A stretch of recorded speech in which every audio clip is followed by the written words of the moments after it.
So what is actually chronic kidney disease is? Chronic kidney disease characterized by its irreversibility and progression condition that has emerged as leading causes of death worldwide, as well as sarcopenia, characterized by progressive and skeletal muscle disorder and leading to adverse consequences such as physical disability and death. So plant-based food have a favorable impact on kidney disease. So why I say like that? Because it has been often used as a model for low protein diet and recently received increasing attention for its potential to prevent, to delay, and then to treat the progression of the chronic kidney disease. So this is some evidence that I'm going to show all of you, some study that has going on that show that plant-based protein has shown a good result, benefits, while treating chronic kidney disease. It showed that there is a less dialysis in initiation and also the slow progression of chronic kidney disease. So let's go for the second part, which is patient history. So this is the general information of the patient. Male, 40 years old, he's from Hebei, Sijajuan, no allergy, and he has a habit which is unhealthy eating, poor drainage of peritoneal dialysis catheter for 3 days at home, which is accompanied by alternating constipation, diarrhea, cough, and then lost appetite. So the patient has presented past history like diabetes type 2 and then hypertension. So this is the physical examination that we did from nutritional side. We did the nutritional screening and assessment. As you can see on the screen, the table that we did the height, the weight, BMI, and as you can see on the screen, that right triceps skin fold thickness and then left triceps skin fold thickness, the result was 7 millimeters. And then, other than that, sarcopenia was found during the nutritional screening assessment. As you can see, based on the method of the sarcopenia, it showed that ASM 26.2 and SPBB is more than 12 seconds, and then grip strength 12 kg, and then BIA 8.1. So at the time, was found as a sarcopenia during the screening assessment. So what is actually the diagnosis is from nutrition side? So the first one is the risk screening. As you can see in the screen, the NRS 2002 scored 4 points. And then the nutritional assessment, the SGA evaluation is grade C. So what is the nutritional diagnosis? So the patient actually at the nutritional risk. Second is severe malnutrition. The third one is a hypoproteinemia, and the lastly is anemia. So what is the treatment? What is the result that we offer for the patients? So we follow the national guideline of the China based on the clinical nutrition to treat the chronic kidney disease and diabetes mellitus. So usually, how many protein that we have to offer for the CKD and diabetes type 2?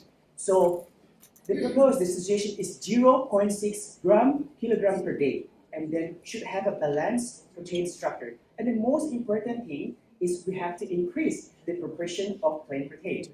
That one is the first one, is protein. The second one is the calories. How we can offer the calories for the patient with CKD and diabetes type 2.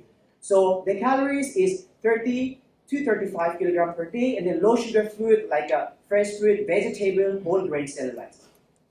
So this is the nutrition therapy. The patient received the enteral nutrition. We monitor the patient, the total protein, calorie, carbohydrate, and then fat. And then we did the comparison between the plant protein and then the animal protein. As you can see on the graphic, it showed that the day 1 and the day 7, we only offered the plant protein or animal protein for the patient, but the next day, we increased more proportion of the plant protein and less of the animal protein. And it showed good result.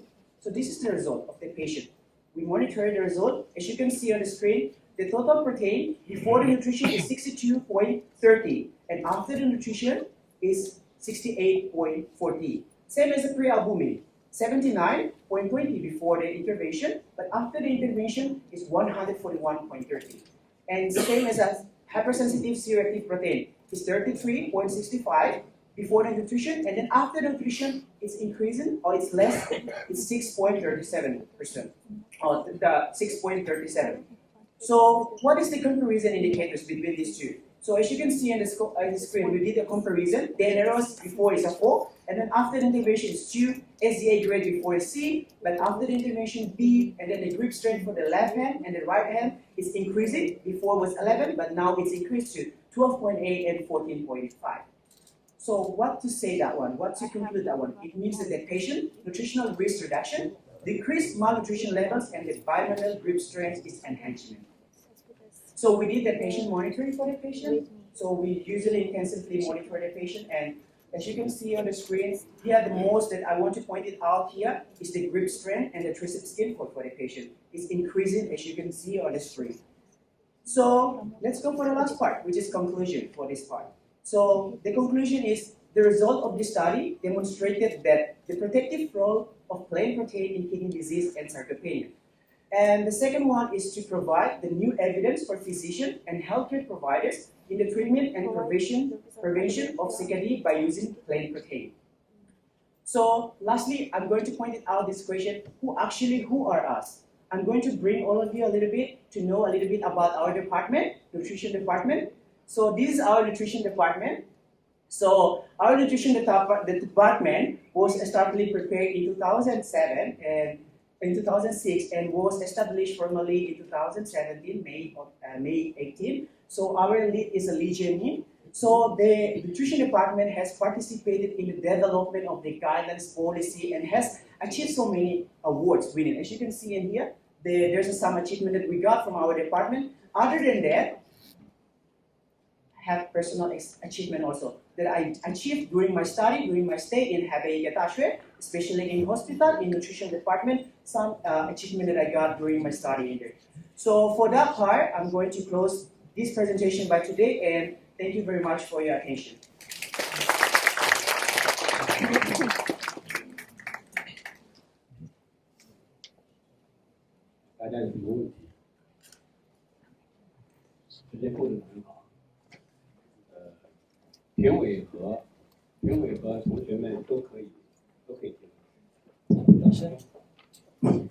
Okay, so very good presentation to review the protective effect of plant protein for the treatment of Sarcopenia. Okay, begin. So my question is that why you observe the good protective effect of the CKD for the plant protein rather than the meat? Exactly. Thank you very much for the question. I appreciate your question. So actually, it's incredible questions. People always know that CKD should be treated by animal protein, right? Because the CKD should need a lot of protein for animal protein. But in this case, this is a new attempt for us for nutrition. We're using the plant protein for treating the patient with CKD. And it's actually show a really good result on it for the patient. And also not only that, it already saw a lot of evidence by researchers. They did the study, and even some study that they did, that plant protein actually have a really good, especially with patients associated with diabetes type 2 and then the hypertension, it is very good if we're treating with the plant-based protein. It doesn't mean that you didn't treat with the animal protein. You treat with the animal protein, but you less the animal protein, but you increase in most the plant protein. And actually, this is for our new department. This is a new attempt for treating the patient for the chronic kidney disease and diabetes. Thank you very much. I have a question.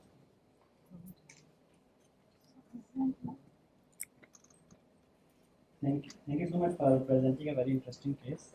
But I have a question, like in the result you demonstrated that plant protein have a protective role to treat sarcopenia and the chronic kidney disease. But this is just a case report which cannot represent the results. So are you planning to perform any big sample size study on this, or any clinical trial or something? Because the single case report won't represent the actual process. Yes, exactly. I totally agree with your question. So this is just a case report for the patient. So as I mentioned before, this is like a new attempt for us for using the CKD. Of course, if you want to know more about the plant protein, the benefit, you have to do more specific study for that one. So as I can say that I'm planning to it, of course I'm planning for it, for do more specific extensive study for it, because I know that actually there's a really good benefit while using the plant protein, because this one, not only this is the first time, because some study already showed that one, that the plant protein have a very good benefit on patients with CKD. Next question. Thank you for sharing your result with us. I have a question I wonder for how long time this patient, it's just one patient, my colleague, said it's just one patient, one case, so we can't, rely we just look at this result. I wonder how long time this patient consume animal-based protein, animal-based diet, and then for how long time plant-based. Okay, thank you very much for your question. I have shown on the screen, I don't know if you see it clearly, I already put the week 1, week 2, and week 3. So the patient received enteral nutrition during the 3 weeks. I mean like 3 weeks in a once. Actually, we know that the enteral nutrition program should be longer than 1 month.